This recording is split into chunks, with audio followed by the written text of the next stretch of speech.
наверное, стиль одежды и остался от этих времен.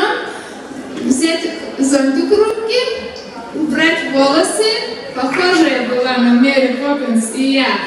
И вторая участница этой группы, ну, как она называется, Анетя Нурья из Тарту, Эстонии, тоже читала эту книгу и из мюзикла.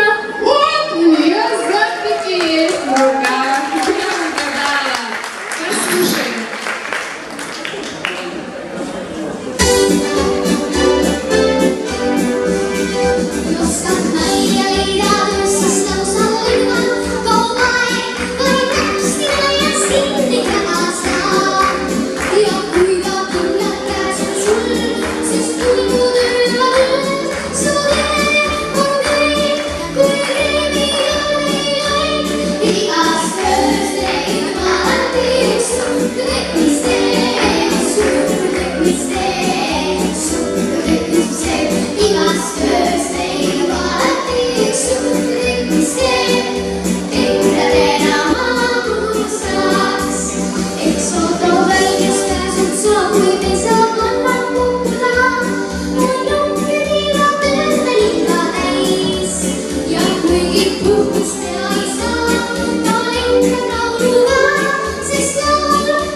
Виталий Рощин